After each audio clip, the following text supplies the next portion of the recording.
Hello guys, welcome to our channel. তো আজকের এই ভিডিওতে আমরা কথা বলবো ইন্ডিয়ান সুপার লিগ 2024-25 তোমরা কিভাবে ফ্রিতে লাইভ দেখতে পারবে, কোন অ্যাপের মাধ্যমে দেখতে পারবে সেটা তোমাদেরকে জানিয়ে দেবো।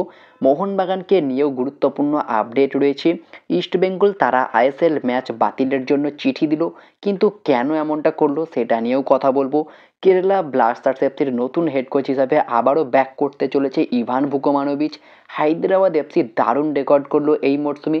পাশাপাশি আজকে দুই ইন্ডিয়ান কোচের লড়াই, কোন দুটো টিমের লড়াই হবে সেটা নিয়েও কথা বলবো। তো ভিডিওটা খুবই ইন্টারেস্টিং হবে, শেষ পর্যন্ত দেখতে থাকো। আর আমাদের এই চ্যানেলে যারা প্রথমবার এসেছো তারা অবশ্যই সাবস্ক্রাইব করে পাশের বেল আইকনটিকে অল প্রেস করে দিও। তো চলো শুরু করা যাক। তো প্রথমেই আমরা কথা বলে নেব হায়দ্রাবাদ এফসিকে নিয়ে। তো হায়দ্রাবাদ এফসি কী রেকর্ড করলো। তো গতকালকে হায়দ্রাবাদ এফসি খেলতে নেমেছিল মুম্বাই সিটি এফসির এগেনস্টে, আর সেখানে মুম্বাই সিটি এফসির মতো এত শক্তিশালী দলকে হায়দ্রাবাদ এফসি কিন্তু রুখে দিয়েছে, এবং এই মরশুমে প্রথম ক্লিন শিটটাও রেখে দিল নিজেদের ঘরের মাঠে হায়দ্রাবাদ এফসি।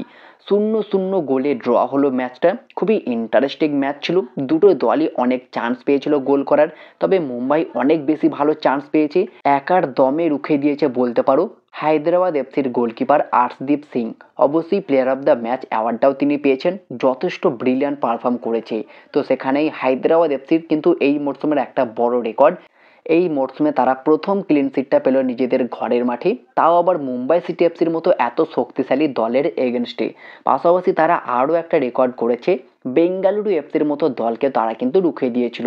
1-0 গোলে এগিয়েছিল হায়দ্রাবাদ এফসি সেই ম্যাচে 18ই জানুয়ারি।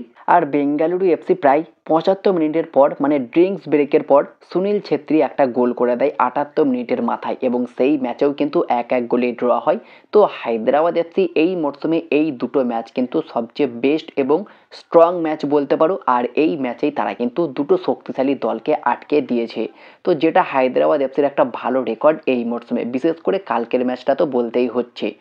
এরপরে যদি আমরা চলে আসি দুই ইন্ডিয়ান কোচের লড়াই নিয়ে, তো কোন দুটো টিমের ম্যাচ আজকে রয়েছে সেটা তোমাদেরকে জানাই। আজকে কিন্তু খেলতে নামবে মোহামেডান এসসি জামশেদপুর এফসির এগেনস্টে। আর Mohammedan SC versus Jamshedpur FC দুটো টিমই কিন্তু বর্তমান সময়ে ভারতীয় কোচের আন্ডারে খেলছে, আর এই ম্যাচটা মোহামেডান এসসির হোম গ্রাউন্ডে হবে। আর দুটো টিমের মধ্যে হিউজ ডিফারেন্স তো রয়েছেই, জামশেদপুর এফসি 3 নম্বরে রয়েছে আর মোহামেডান এসসি 13 নম্বরে রয়েছে। তারপরেও মান সম্মান এবং আত্মসম্মান বোধের একটা ম্যাচ বলতে পারো, নিজেদের ঘরের মাঠে শেষ মোমেন্টে গিয়ে হয়তো সমর্থকদের জন্য এইটুকু তারা করতে চাইবে যে শেষ হাসিটা হাসুক মোহামেডান এসসি সমর্থকরা, এবং যার ফলে তারা হয়তো এই ম্যাচটা থেকে জয় তুলে নিতে চাইবে। আর দুই ভারতীয় কোচের লড়াই আমরা দেখতে পারবো এই ম্যাচে। তো আজকে দেখা যাক এই দুই ভারতীয় কোচের মধ্যে কোন কোচ জয়লাভ করে। তোমাদের কি মনে হয় কোন টিম জিততে পারে আজকের ম্যাচে, অবশ্যই কমেন্টে জানিও। এরপরে যদি আমরা চলে আসি চেন্নাই এফসির একটা আপডেট নিয়ে, তো চেন্নাই এফসির একজন ভারতীয় মিডফিল্ডার যার নাম জিতেশ্বর সিং, তো সেই জিতেশ্বর সিংয়ের সঙ্গে কিন্তু চুক্তি বাড়াতে চলেছে চেন্নাই এফসি।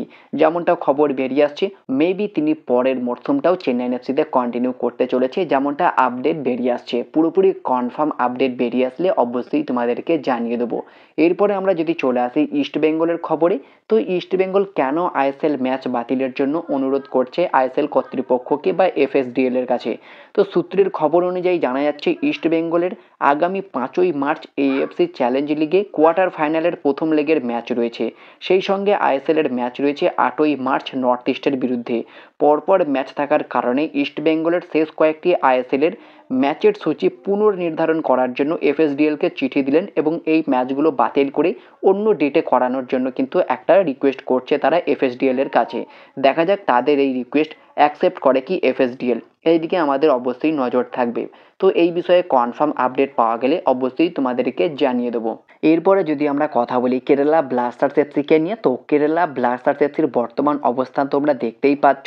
এই মরশুমে তারা ইভান ভুকোমানোভিচকে ছেড়ে দিয়ে নতুন কোচ এনেছিল মিয়াকেল সাহরকে, তবে তার তত্ত্বাবধানে কেরালা খুবই বাজে পারফর্ম করেছে। তিনি চলে যাওয়ার পরেও কিন্তু নতুন কোচের আন্ডারে বেশ ভালোই খেলছে, তবে তারপরেও যে খবরটা বেরিয়ে আসছে, খুব সম্ভবত কেরালা ব্লাস্টার্স এফসি তারা আরও একবার ইভান ভুকোমানোভিচকে তাদের নতুন কোচ হিসাবে ব্যাক করাতে চলেছে। তো যেটা কেরালার জন্য খুব ভালো একটা সিদ্ধান্ত আমি মনে করছি। ইভান ভুকোমানোভিচের আন্ডারে কেরালা অনেক ব্রিলিয়ান্ট পারফর্ম করেছে, তো ভালো এটাই হবে যদি ইভান ভুকোমানোভিচকে আরও একবার কেরালা দল ফিরিয়ে আনতে পারে। তো তোমাদের কি মনে হয় কেরালা ব্লাস্টার্স এফসির জন্য ইভান ভুকোমানোভিচ কি বেস্ট কোচ? অবশ্যই কমেন্টে জানিও। এরপরে যদি আমরা চলে আসি আইএসএল ফ্রি লাইভের জন্য, তো আইএসএল ফ্রি লাইভ কিন্তু জিও হটস্টারে দেখানো হচ্ছিল, তবে কিছু কিছু মোবাইলে আমরা দেখতে পাচ্ছি যে ফ্রি লাইভ কিন্তু দেখানো হচ্ছে না, সাবস্ক্রিপশন নিতে বলছে। তোমরা আমাকে অনেকেই কমেন্ট করেছো যে ফ্রিতে লাইভ দেখানোর কোনো অ্যাপ নেই, তো এই মুহূর্তে কোনো অ্যাপ কিন্তু এখনো পর্যন্ত পাওয়া যায়নি। আমি চেষ্টা করছি ফ্রি লাইভ অ্যাপের জন্য, তো যদি কোনো প্রকার ফ্রি লাইভ অ্যাপ বা কোনো লিঙ্ক পাই অবশ্যই তোমাদেরকে শেয়ার করব। তবে এই মুহূর্তে যেমনটা খবর আমরা দেখতে পাচ্ছি কিছু কিছু মোবাইলে কিন্তু জিও হটস্টারে এখনো পর্যন্ত ফ্রিতে খেলা দেখানো হচ্ছে। তো তোমরা চাইলে চেষ্টা করতে পারো অন্য অন্য নাম্বার দিয়ে লগ ইন করে জিও হটস্টার অ্যাপের মাধ্যমেই আইএসএল লাইভ দেখার। তো তোমরা চেষ্টা করতে পারো অন্য অন্য নাম্বার দিয়ে লগ ইন করে জিও হটস্টারের মাধ্যমেই ফ্রি লাইভ দেখার জন্য।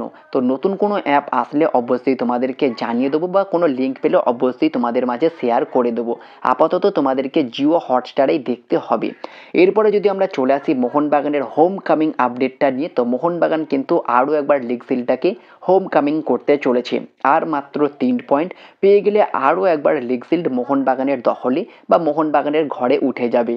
তো অবশ্যই মোহনবাগান বিশেষ করে ফোকাস করছে তাদের নিজেদের ঘরের মাঠেই খেলতে নামবে ওড়িশা এফসির এগেনস্টে, আর সেই ম্যাচটা জিতেই তারা কিন্তু লিগ সিলটাকে কনফার্ম করে নিতে চাইছে। তার জন্য কিন্তু তোমরা বেশিরভাগ মোহনবাগান প্লেয়ারদের পোস্ট দেখতে পারবে ইনস্টাগ্রাম অ্যাকাউন্টে ওয়ান মোর স্টেপ, যেখানে জেমি ম্যাকলারেন, দিমিত্রি পেত্রাতস বেশ কিছু প্লেয়ারদেরকেই কিন্তু এই পোস্টটা করতে দেখতে পাচ্ছি। তো অবশ্যই আর একটা মাত্র স্টেপ বাকি রয়েছে, তাহলেই কিন্তু মোহনবাগান আরও একবার লিগ সিল্ড জিতে যাবে। তো দেখা যাক ওড়িশা ম্যাচটা জিতে গেলেই কিন্তু মোহনবাগান লিগ সিল্ড আরও একবার ঘরে তুলে নিতে পারবে। এরপরে যদি আমরা চলে আসি মোহনবাগানের নতুন বিদেশির খবর নিয়ে, তো যেমনটা একটা জল্পনা বেরিয়েছে যে মোহনবাগান নাকি সুপার কাপের জন্য নতুন বিদেশি সাইন করাতে চলেছে। তো তোমাদেরকে ক্লিয়ার আপডেট জানিয়ে দিই, মোহনবাগান এই মুহূর্তে কোনো নতুন বিদেশিকে সই করাচ্ছে না। এখনও পর্যন্ত তাদের 7 নম্বর বিদেশি নুনু রেইজ আনরেজিস্টার হিসাবেই রয়েছে। তিনি কিন্তু বর্তমান সময়ে দলের সঙ্গে অনুশীলনও করছেন না, মেবি তিনি হয়তো দেশে ফিরে গিয়েছেন। নুনু রেইজকে নিয়ে মোহনবাগান এখনও ডিসাইড করেনি তাকে কি করবে, ছেড়ে দেবে নাকি রেখে দেবে। যখন মোহনবাগান ডিসাইড করে নেবে নুনু রেইজকে ছেড়ে দেবে নাকি রেখে দেবে, তারপরেই হয়তো নতুন বিদেশি নিয়েও তারা ডিসাইড করবে। তবে এই মুহূর্তে মোহনবাগান কোনো নতুন বিদেশি আনছে না, সেটা হোক আইএসএল বা এএফসি বা সুপার কাপ, যে কোনো টুর্নামেন্টের জন্যই মোহনবাগান আপাতত কোনো বিদেশি আনছে না। নুনু রেইজে কিন্তু থাকছে আপাতত মোহনবাগানের দলে, এখনও পর্যন্ত যে খবরটা বেরিয়ে এসেছে। তো নতুন বিদেশি নিয়ে এই মুহূর্তে কোনো রকম আপডেট নেই, যেটুকু তোমরা শুনছো পুরোটাই জল্পনা বলতে পারো।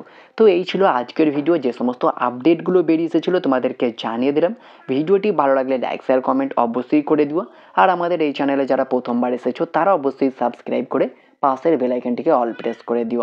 তো দেখা হচ্ছে নেক্সট ভিডিওতে। Bye bye, have a good day.